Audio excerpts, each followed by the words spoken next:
അസ്സലാമു അലൈക്കും. സൂറത്തുൽ കാഫിലെ 28-ാമത്തെ ആയത്ത് വലാ തുതിഉ മൻ അഗ്ഫൽനാ ഖൽബഹു അൻ ദിക്ർനാ എന്നുള്ള ആയത്ത്.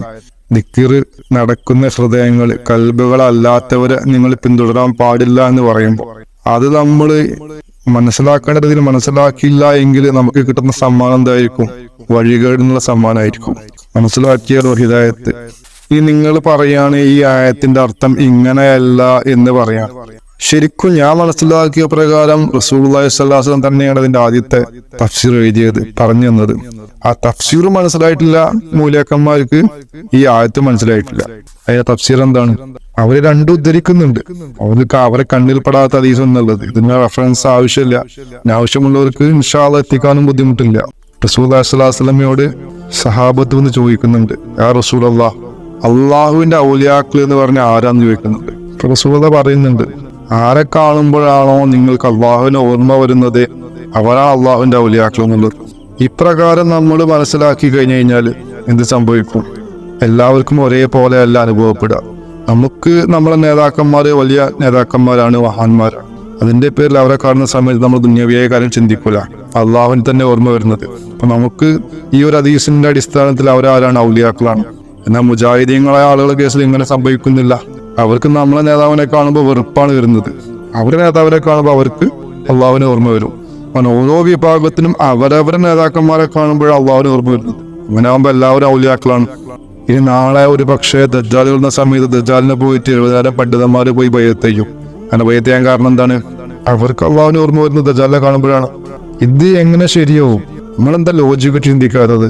അങ്ങനെ ചിന്തിക്കുന്ന സമയത്തും വാദിക്കുന്ന സമയത്തും നമ്മൾ ആരെയാണ് കൊച്ചാക്കുന്നത്? റസൂലുള്ളാഹിനെ. ഈ സഹാബത്ത് ചോദിച്ച ചോദ്യം വളരെ ഇമ്പോർട്ടൻ്റ് ആയ ചോദ്യമാണ്. അവർക്ക് മനസ്സിലാക്കാൻ വേണ്ടിയാണ്. അപ്പോൾ അവർക്ക് മനസ്സിലാക്കുന്നതിൽ കൺഫ്യൂഷൻ ഉണ്ടാക്കുന്ന ഒരു വിഷയം റസൂലുള്ളാഹി പറയോ? ഒരിക്കലും ഇല്ല. അപ്പൊ അത് നമ്മൾ ഡീപ്പായി ചിന്തിക്കണം, പഠിക്കണം ഇതിന്റെ ഹഖീഖത്ത്. അത്തരം അന്വേഷണങ്ങളാണ് ഹഖീഖത്തിലേക്ക് എത്തിക്കുന്നത്. റസൂലുള്ളാഹി പറഞ്ഞ വിഷയം എന്താണ് ഇവിടെ? ആരെ കാണുമ്പോഴാണ് അള്ളാഹുവിനെ ഓർമ്മ വരുന്നത്. അള്ളാഹു എന്നുള്ള ലഫ്ദ് ഹദീസിലുണ്ടല്ലോ. ഓർമ്മ എന്നുള്ള പദത്തിന് നമ്മൾ അറബിയിൽ ഉപയോഗിക്കുന്ന വേർഡാണ് ദിക്ർ എന്നുള്ളത്. അള്ളാഹു എന്നുള്ള ദിക്ർ വരുന്നത് എവിടെ? കൽബില്. ആരെ കാണുമ്പോഴാണോ അള്ളാഹു എന്ന ദിക്ർ കൽബില് വരുന്നത് അവരാണ് അള്ളാഹുവിന്റെ ഔലിയാക്കള്. അള്ളാഹുവിന്റെ ശരിക്കും വലിയ കാമലായ മുർഷിദിനെ കാണുന്ന സമയത്ത് നിങ്ങളെ കൽബില് അള്ളാഹു എന്നുള്ള ദിക്ർ വരുന്നുണ്ടോ അവരാണ് അള്ളാഹിന്റെ ഔലിയാക്കള്. അഥവാ ആ ഷെയ്ഖിനെ കണ്ടുമുട്ടുന്ന സമയത്ത് അദ്ദേഹത്തിന്റെ നോട്ടത്തിലൂടെ നിങ്ങളെ കൽബിലേക്ക് അള്ളാഹു എന്നുള്ള ദിക്ർ വന്നു കഴിഞ്ഞു കഴിഞ്ഞാൽ നിങ്ങൾക്ക് ഉറപ്പിക്കാം ഇത് ഷെയ്ഖാണ്, വലിയാണ് എന്നുള്ളത്. അത് കിട്ടിയില്ലെങ്കിൽ നിങ്ങൾക്ക് അത് പറയാൻ പാടില്ല, തെറ്റാണ്. അദ്ദേഹം ഷെയ്ഖാവട്ടെ അല്ലാതാവട്ടെ, ഷെയ്ഖ് കാമിലല്ല. മറ്റൊരു ഹദീസ് പറയുന്നുണ്ട്, ചില ആളുകൾ ദിക്റിന്റെ ചാവികളാണ്, അവരെ കാണുന്ന സമയത്ത് അള്ളാഹുവിന് ഓർമ്മ വരുന്നുള്ളത്. അതും ഈ വിഷയത്തെ കുറിച്ചാണ് പറഞ്ഞത്. ഇത് മനസ്സിലാക്കി കഴിഞ്ഞാൽ ഒരുപാട് ഹദീസുകളൊക്കെ ഇതിന് സൂട്ടായിട്ട് വരും. അല്ലേ ഒരിക്കലും യോജിപ്പിക്കാൻ സാധിക്കൂല. കാരണം അത്ര ഹദീസുകളിലൂടെ പോകുന്ന സമയത്ത് പ്രാക്ടിക്കൽ അല്ല, ഇത് പ്രാക്ടിക്കലാണ്. ഇതിനെ കുറിച്ചാണ് ഈ ഹദീസിൽ പറയുന്നത്. തസൂഫിലേക്ക് കാലുകുത്തുന്ന ആൾക്ക് വേണ്ട ആദ്യത്തെ ഉപകരണം അല്ലെങ്കിൽ ആദ്യത്തെ ഒരു സഹായം ഈ ദിക്ര കൽബ് എന്നുള്ള സംഗതി നേടിയെടുക്കലാണ്. ഇപ്പൊ റസൂലുള്ളാഹി സ്വല്ലല്ലാഹു അലൈഹി വസല്ലം ഈ ഉമ്മത്തിലുള്ള പണ്ഡിതന്മാരെ കുറിച്ചിട്ട് ബനൂ ഇസ്രായേലിലുള്ള പ്രവാചകന്മാർക്ക് തുല്യരാക്കി പറഞ്ഞിട്ടുണ്ട്. അതും വെച്ചുകൊണ്ട് എല്ലാ പണ്ഡിതന്മാരും ഞങ്ങളെല്ലാം അതിന് തുല്യരാണ്, ഞങ്ങളെ ബഹുമാനിക്കണം എന്ന് പറയുന്നുണ്ട്. പക്ഷെ അതേ റസൂലുള്ളാഹി സ്വല്ലല്ലാഹു അലൈഹി വസല്ലം തന്നെ ആഹിർ സമാനിൽ വരുന്ന പണ്ഡിതന്മാരെ കുറിച്ചിട്ട് ഇങ്ങനെയും പറഞ്ഞിട്ടുണ്ട്, വളരെ മോശമായ രീതിയിൽ. രണ്ടും കൂടി അങ്ങനെ ശരിയാവും. ഒരു തര കൂട്ടക്കാരെ കുറിച്ചാണ് ആദ്യം പറഞ്ഞ ഹദീസ്. രണ്ടാമത് പറഞ്ഞ ഹദീസ് പണ്ഡിതന്റെ ലേബലിൽ വരുന്ന ശൈത്താനുകളെ കുറിച്ചാണ്. ഇത് മനസ്സിലാക്കുക ആവശ്യമാണ്. അല്ലെങ്കിൽ പണ്ഡിതനാണ് തെറ്റിദ്ധരിച്ചുകൊണ്ട് നമ്മൾ എന്തെങ്കിലും ചെന്ന് ചാടുക, നമ്മള് തെറ്റിലേക്കും വഴികേടിലേക്കും ചെന്ന് ചാടും. അവരെ കുറിച്ച് റസൂലുള്ളാഹി പറഞ്ഞത് എന്താണ്? ആട്ടിൻതോലാണ് ചെന്നായിക്കളാന്നുള്ളത്. കാരണം പുറത്തേക്ക് നോക്കിക്കഴിഞ്ഞാൽ ആലിമീങ്ങളാണ്, ഉള്ളിലെ ചെന്നായാണ്, പിശാചാണ്. അത്തരക്കാരെ കുറിച്ച് ഒരു ഹദീസുണ്ട്, റസൂലുള്ളാഹി സ്വല്ലല്ലാഹു അലൈഹി വസല്ലം പറഞ്ഞിട്ടുണ്ട്, ഇത്തഖൂൽ ആലിമൽ ജാഹില. അപ്പൊ അങ്ങനെ റസൂലുള്ളാഹി പറഞ്ഞിട്ടുണ്ട്, ആലിമീങ്ങളായ ജാഹിലിയങ്ങളെ സൂക്ഷിക്കുക എന്നുള്ളത്, അല്ലെങ്കിൽ ജാഹിലായ ആലിമിനെ നിങ്ങൾ സൂക്ഷിക്കണം എന്നുള്ളത്. അപ്പോ ചോദിക്കപ്പെട്ട് കീല മൻ ആലിമൽ ജാഹിൽ എന്നുള്ളത്, ജാഹിലായ ആലിം പറഞ്ഞ ആളുടെ റസൂൽ എന്നുള്ളത്. അപ്പൊ റസൂലുള്ളാഹി പറഞ്ഞ കാല ആലിമുൽ ലിസാനി വ ജാഹിലുൽ ഖൽബി യഹ്നി അസ്വദ്. അവര് നാവ് കൊണ്ട് ആലിമായിരിക്കും, പക്ഷെ കൽബ് കൊണ്ട് ജാഹിലായിരിക്കും. ഇങ്ങനെ ഒരു ഹദീസ് ഉണ്ട്. ഈ ഹദീസിൽ റസൂലുള്ളാഹി പറയുന്നത് അതിന്റെ കാരണം എന്താണ്? അവരങ്ങനെ പറയാൻ കാരണം അവരുടെ നാവ് ആലിമായിരിക്കും, പക്ഷെ കൽബ് ജാഹിലായിരിക്കും. എന്നിട്ട് അവർ അസ്വദാണ്, കറുത്ത കൽബാന്ന് പറയുന്നുണ്ട്. അപ്പൊ അങ്ങനെയുള്ള കൽബും ഈ വിഷയവും പറയാൻ കാരണം ഈ ദിക്ർ ഇല്ല എന്നതിന്റെ പേരിലാണ്. അല്ലാതെ അവർ ഖുർആൻ പഠിച്ചിട്ടില്ല എന്നോ ഹദീസ് പഠിച്ചിട്ടില്ല എന്നോ ഒരുപാട് ഇൽമുകൾ ഇല്ല എന്നുള്ള അർത്ഥത്തിലല്ല. എല്ലാം ഉണ്ട്, പക്ഷെ അത് ബ്രെയിനിലാണ്. ബ്രെയിനിനോടല്ല ദീനിന്റെ ബന്ധം. ദീനിന്റെ ബന്ധം കൽബിനോടാണ്. ഇതും മനസ്സിലാക്കേണ്ട ഒരു വിഷയമാണ്. കൽബിനോടാണ് എല്ലാം ബന്ധപ്പെട്ട് കിടക്കുന്നത്. ഈ ദിക്ർ ചെല്ലേണ്ടതും കൽബാണ്, നാവോ ബ്രെയിനോ ചിന്തയോ എന്നല്ല. അതില്ലാത്ത പണ്ഡിതന്മാരൊക്കെ എന്താണ്, ഈ വകുപ്പിൽപ്പെട്ട പണ്ഡിതന്മാരാണ്. കാരണം ഈ ഒരു ഹദീസ് റസൂൽ പറയുന്ന സമയത്താണ് മറ്റൊരു കാര്യം കൂടി സഹാബത്ത് ചോദിക്കുന്നത്. അങ്ങനെ ഇരുളടഞ്ഞ ഹൃദയങ്ങളെ കുറിച്ച് അവർ കേട്ട സമയത്ത് അവർ ഭയപ്പെട്ടപ്പോ അവർ വീണ്ടും ചോദിച്ചു, റസൂലുള്ള അങ്ങനെ ഇരുളടഞ്ഞ ഹൃദയങ്ങള്, ഇരുണ്ട ഹൃദയങ്ങള് അങ്ങനെ വന്നു കഴിഞ്ഞു കഴിഞ്ഞാൽ അതിനെങ്ങനെ ശുദ്ധിയാക്കുക, അതിനെങ്ങനെ പ്രകാശിപ്പിക്കാൻ പറ്റുമെന്ന് ചോദിച്ചു.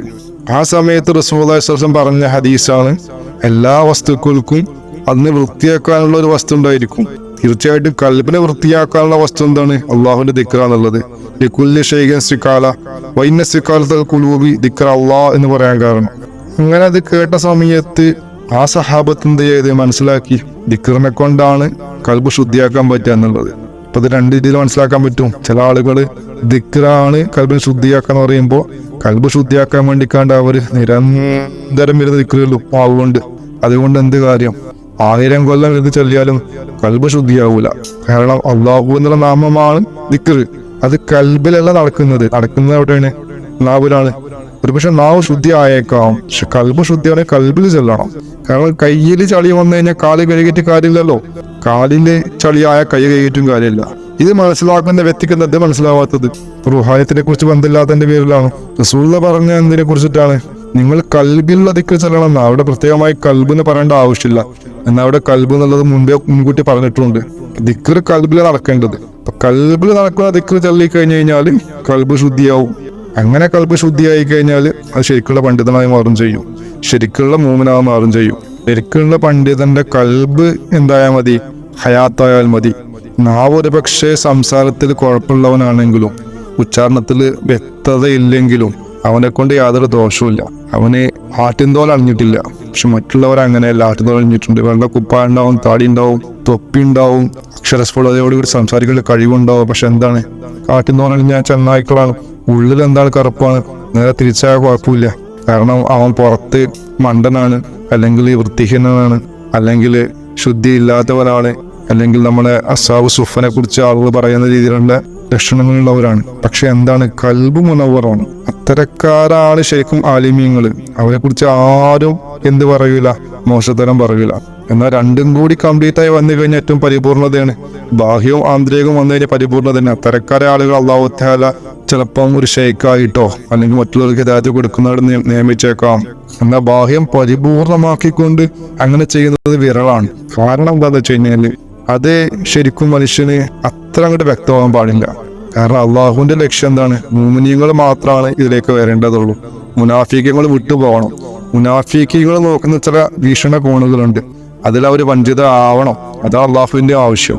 അതിനുവേണ്ടി അള്ളാഹു തആല പല ഹിക്മത്തും ചെയ്യാറുണ്ട് അള്ളാഹുവിന്റെ മശായിഖന്മാരിലൂടെ. ഇപ്പൊ ബാഹ്യമായ കണ്ണിലൂടെ നോക്കുന്നവരൊക്കെ ചെന്നെത്തേണ്ടത് ദജ്ജാലിലേക്ക് തന്നെയാണ്, അല്ലെങ്കിൽ ഇബ്ലീസിലേക്കാണ്. എന്നാൽ ആന്തരികമായ കണ്ണുകൊണ്ട് നോക്കുന്നവർ അള്ളാഹുവിന്റെ അമ്പിയാക്കളിലേക്കും അള്ളാഹുവിലേക്കും മഹദിയിലേക്കൊക്കെ എത്തണം. അള്ളാഹു ഒരു നിയമമാണ്.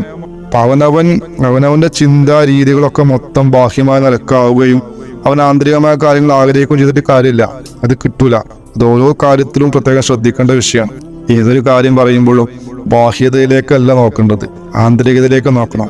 ഗൗസുല്ലാഹു പറഞ്ഞിട്ടുണ്ട് ഫുത്ഹുർ റബ്ബാനി എന്ന കിതാബില്, ഒരു പ്രസംഗിക്കുന്ന സമയത്ത് മൂമിനായ മനുഷ്യൻ ആ പറയുന്ന മെസ്സേജിലേക്കാണ് നോക്കുക, ആശയത്തിലേക്ക്. പക്ഷെ മുനാഫിക്ക് നോക്കുന്നത് ആ പദങ്ങളിലേക്കാണ്.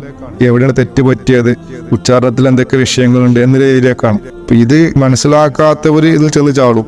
അതിന്റെയും കാരണക്കാർ ഈ പണ്ഡിതന്മാർ തന്നെ. അവർ പഠിച്ചു വെച്ച ഇൽമുകളെ കിട്ടിയത് എവിടുന്നാണ്? ഇത്തരം പണ്ഡിതന്മാരിൽ നിന്നാണ്. യഥാർത്ഥ സൂഫിയാക്കളാരും ഇങ്ങനെ പഠിപ്പിക്കൂല. അവർ ബാഹ്യമായ കാര്യത്തിലേക്ക് നോക്കാൻ പഠിപ്പിക്കുന്നവരല്ല. റസൂൽ അങ്ങനെ പഠിപ്പിച്ചിട്ടില്ല. ഇതൊക്കെ ഇവര് റസൂലാണ് അവരുടെ രീതിയിൽ വ്യാഖ്യാനിച്ചതാണ്. ഇൻഷാ അല്ലാഹ് ബാക്കി നാളെ പറയാം. അസ്സലാമു അലൈക്കും.